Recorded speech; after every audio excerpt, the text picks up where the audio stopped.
कहानी को सुनाने के पीछे का हमारा मकसद बस इन्फॉर्मेशन को लोगों तक पहुंचाना है। हमारा मकसद किसी भी तरह के क्राइम और अंधविश्वास को बढ़ावा देने का नहीं है। कहानी में दिखाए गए किसी भी वीडियो और फोटोज के स्वामित्व का दावा हम नहीं कर रहे हैं।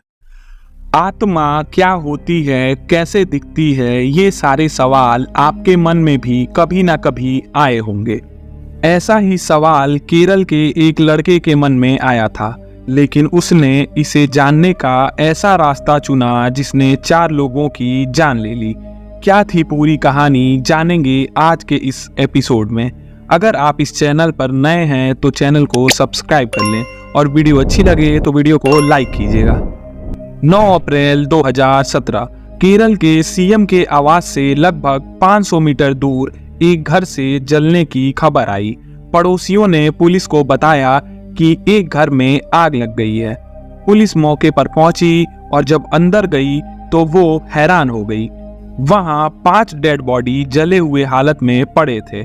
पहले तो उन्हें लगा कि घर में आग लगने से यहाँ रहने वाले लोगों की मौत हो गई है, लेकिन पुलिस जब और करीब गई तो उन्होंने देखा कि उन डेड बॉडीज के टुकड़े किए गए थे और एक डेड बॉडी को सूटकेस में डाल दिया गया था। अब पुलिस को समझ आ गया कि ये मौतें आग लगने से नहीं हुई, बल्कि इसके पीछे किसी की सोची समझी साजिश है।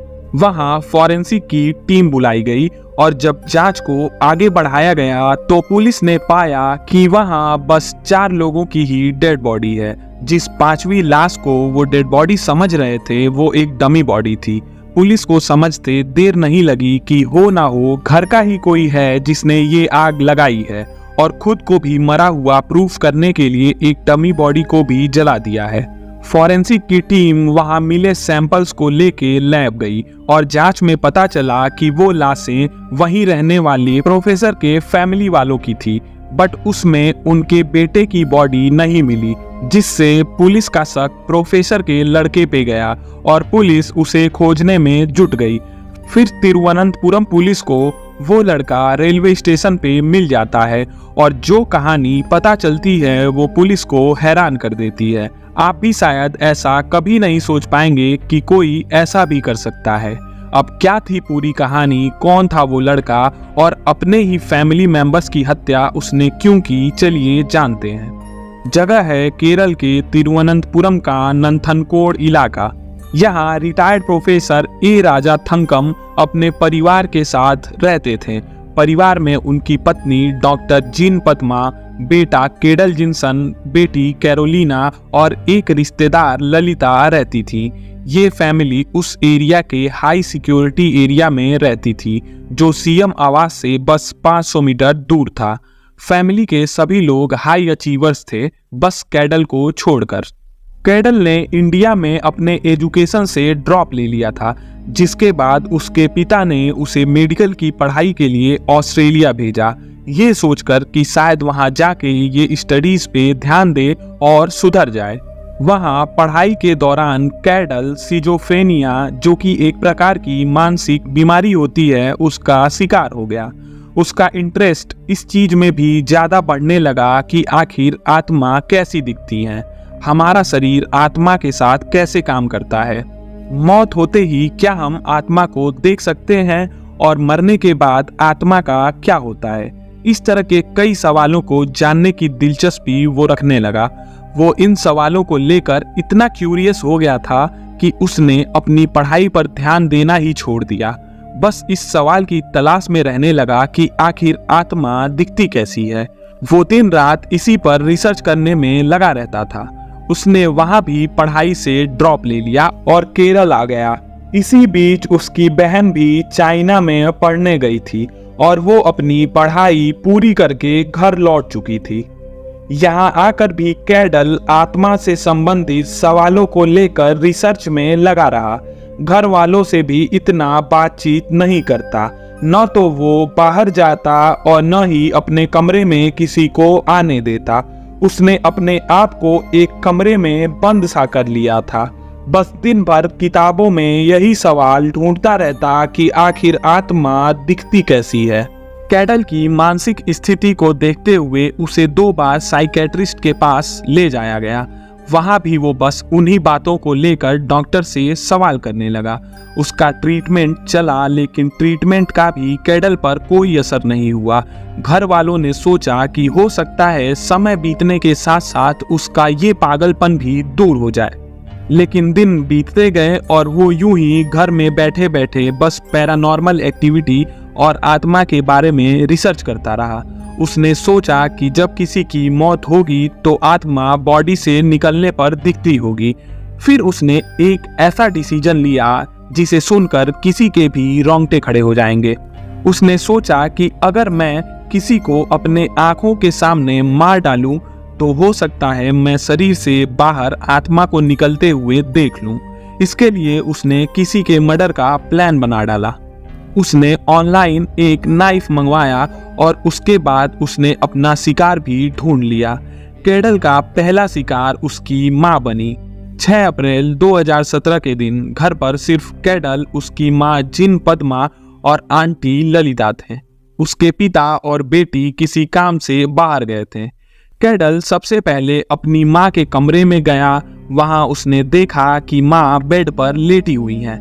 कैडल ने माँ को नाइफ से मारना शुरू कर दिया। माँ उसके सामने गिड़गिड़ाती रही कि वो ऐसा ना करे, लेकिन कैडल के सर पर तो भूत सवार था। उसे बस आत्मा देखनी थी, इसलिए वो माँ पर हमला करता रहा। चीख पुकार सुन के दूसरे कमरे से ललिता भी वहां आ गई। कमरे का मंजर देखकर वो दंग रह गई। तभी उनके मुंह से चीख निकली। कैडल ने पीछे मुड़कर पहले उन्हें देखा, फिर अपनी माँ को देखा। तब तक माँ की मौत हो गई थी।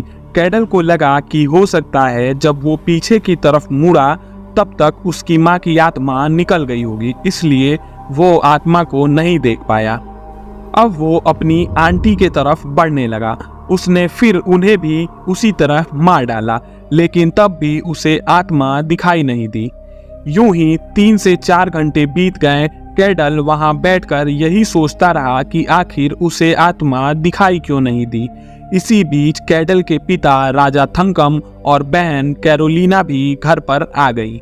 दोनों ने अंदर का नजारा देखा तो वो सन्न रह गए। कैडल को तब भी कोई फर्क नहीं पड़ा। उसने फिर आत्मा देखने के चक्कर में अपने ही पिता पर तेजधार हथियार से हमला कर दिया, लेकिन उसे फिर भी आत्मा नहीं दिखी तो उसने इसी तरह अपनी बहन को भी मार डाला। लेकिन अफसोस इस बार भी वही हुआ, कैडल को आत्मा नजर नहीं आई। अब वो यूं ही 3 दिन तक उन लाशों के साथ उस घर में बैठा रहा। दरअसल उसे लग रहा था कि शायद आत्मा अभी भी उन चारों के शरीर में ही है, इसलिए वो 3 दिनों तक लाशों के साथ बैठा रहा। लेकिन 3 दिन बाद यानी 9 अप्रैल को जब लाशों से बदबू आने लगी तो कैडल को घबराहट होने लगी। उसने सोचा कि कहीं वो फंस ना जाए, इसलिए उसने लाशों के छोटे छोटे टुकड़े किए, फिर पूरे घर में आग लगा दी। उसके बाद खुद मौके से फरार हो गया और खुद को भी मरा हुआ दिखाने के लिए उसने एक डमी बॉडी को भी आग लगा दी। आग देखते ही पड़ोस के लोगों ने तुरंत पुलिस को सूचना दी। पुलिस ने आकर जांच की तो पाया कि घर के अंदर इंसानी मांस के टुकड़े जले हुए हैं। पुलिस ने सोचा कि अगर घर के लोग जले होते तो इस तरह उनके टुकड़े नहीं हुए होते। जले हुए इंसानी मांस के टुकड़े को जांच के लिए भिजवाया गया। पता चल गया कि 100 किसके थे और ये लोग जलने के कारण नहीं मरे बल्कि उनका पहले ही मर्डर हो चुका है। ये बात सुनते ही पुलिस के भी होश उड़ गए। पड़ोसियों ने बताया कि परिवार में कौन कौन था। पुलिस ने पाया कि सिर्फ एक मेंबर यहाँ से लापता है और वो था कैडल। पड़ोसियों ने पुलिस को उसकी अजीबोगरीब हरकतों के बारे में भी बताया कि कैसे वो किसी से बात नहीं करता था और उसका बर्ताव भी काफी अजीब था। पुलिस के शक की सुई सीधे कैडल पर जा गिरी। पुलिस ने टीमों का गठन किया और जल्द ही कैडल को गिरफ्तार भी कर लिया गया। कैडल ने गिरफ्तार होते ही सब कुछ कबूल कर लिया। हैरानी की बात ये थी कि कैडल को अपने किए पर कोई पछतावा नहीं था। वो तब भी यही कह रहा था कि उसे सिर्फ आत्मा देखनी थी। वो लगातार मुस्कुराता रहा। पुलिस ने फिर उसे कोर्ट में पेश किया, जहां कोर्ट ने उसके मेंटल कंडीशन को जानने के लिए जांच कराई, जिसमें पाया गया कि वो मेंटली बीमार है। ये जानने के बाद कोर्ट ने कहा कि ये कोर्ट ट्रायल के लिए फिट नहीं है, इसलिए उसका ट्रायल नहीं हुआ और सीधा उसे जेल में भेज दिया गया, जहां उसका इलाज होने लगा और वो अब भी पूजापुरा सेंट्रल जेल में बंद है। तो ये थी कहानी एक ऐसे सरफिरे की जिसने अपने पागलपन के वजह से 4 निर्दोषों की हत्या कर दी। इस कहानी के थ्रू मैं ये अपील करना चाहूँगा कि इस स्टोरी से सीख लेके ऐसा होने से पहले ही रोक दिया जाए। अगर फैमिली वालों ने कैडल को पहले थोड़ा सा भी सीरियस लिया होता तो शायद ये घटना होने से पहले ही रोक दी गई होती।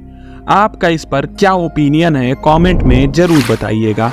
आज की कहानी को यहीं समाप्त करते हैं, फिर मिलेंगे एक और नई कहानी के साथ। तब तक के लिए नमस्कार, धन्यवाद।